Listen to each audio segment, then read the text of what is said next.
പ്രിയമുള്ള നമസ്കാരം. ഞാൻ നിങ്ങളുടെ സ്വന്തം മനീഷ അനിക്കാട്. ഞാൻ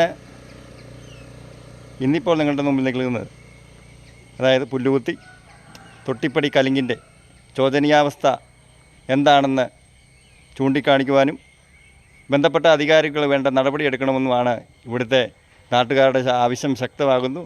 എന്നാൽ ഇവിടെ വാഹനങ്ങളൊന്നും ഇതിലെ കടന്നു പോകാൻ പാടില്ല. ഇതൊരു ഭയങ്കര അപകടത്തിലേക്കാണ് ഈ റോഡിൻ്റെ അവസ്ഥ എന്ന് പറഞ്ഞപ്പോൾ അതൊന്നും വക വെക്കാതെ ഈ വാഹനങ്ങളുടെ ഈ പാച്ചിൽ എങ്ങോട്ടാണെന്ന് ഞങ്ങൾ നിങ്ങളോട് തന്നെ ചോദിക്കുകയാണ്.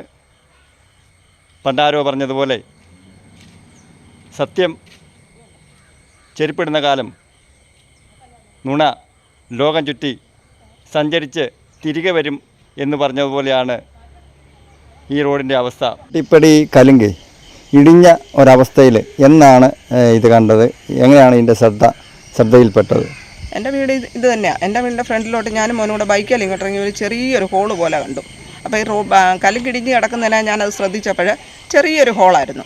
പിന്നെ വണ്ടി പോകാൻ തുടങ്ങിയപ്പോഴാണ് ഇത് വലുതായിട്ട് വന്നത്. അന്ന് 8 മണിയോടെ ഞങ്ങൾ കീഴ്വായ്പൂർ അറിയിച്ചു. പോലീസും എല്ലാം വന്നാൽ ബാരിക്കേഡ് ഞങ്ങൾ വെച്ച് ഇതിലെ നിന്നിട്ട് ഇതിലെ വാഹനങ്ങളൊന്നും പോകരുത്, ഇത് വലിയ അപകടാവസ്ഥയിലാണെന്നൊക്കെ അറിയിച്ചിട്ടും ഇതിലെ വലിയ വണ്ടികൾ ടോർസ് ഉൾപ്പെടെ ഇതിലേ പോകുന്നുണ്ട്. അത് വലിയ ഒരു വൻ അപകടത്തിലേക്കല്ലേ പോകുന്നതെന്ന് ഞങ്ങൾക്ക് ഒരു ആശങ്കയുണ്ട്. അപ്പോൾ അതിനെക്കുറിച്ച് എന്താണ്?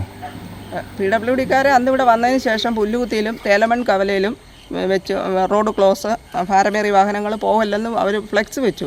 പക്ഷേ അത് അധികാരികളുടെ നിയമങ്ങളെല്ലാം കാറ്റി പറത്തിക്കൊണ്ട് ടോറസുകളും ടിപ്പറുകളും ലോഡ് വണ്ടി, തടി വണ്ടി എല്ലാം ഇതിലൂടെ പോകുന്നുണ്ട്. അത് ആശങ്ക ഉയർത്തുന്ന ഒരു സംഗതിയാണ്. ഇപ്പം ഇവിടെ ഭയങ്കര ഒരു കുഴി, ആൾ നിന്നാൽ തന്നെ ഇങ്ങനെ അനങ്ങുന്ന ഒരവസ്ഥ നിൽക്കുന്നതാണ്. എത്രയും പെട്ടെന്ന് ഈ റോഡിൻ്റെ പണി എങ്ങനെയെങ്കിലും പൂർത്തീകരിച്ച് ഞങ്ങൾക്ക് വഴി സഞ്ചാരയോഗ്യമാക്കി തരണം എന്ന് പറയുന്നത്. ബന്ധപ്പെട്ട അധികാരികൾ കാണണമെന്നും ഇവരെ ഒത്തിരി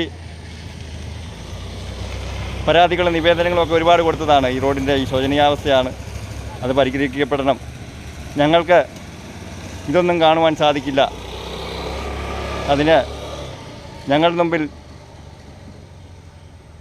ഇങ്ങനെയുള്ള വാർത്തകളൊക്കെ കാണുമ്പോൾ ഞങ്ങൾക്കും കണ്ടില്ല എന്ന് നടിക്കുവാൻ ഞങ്ങളെക്കൊണ്ടും സാധിക്കില്ല. നിങ്ങളുടെ സ്വന്തം Manisha Anicad, Don bury news. മറ്റൊരു വാർത്തയും മറ്റൊരു വിശേഷവുമായി നാളെ വീണ്ടും കാണാം. നന്ദി, നമസ്കാരം.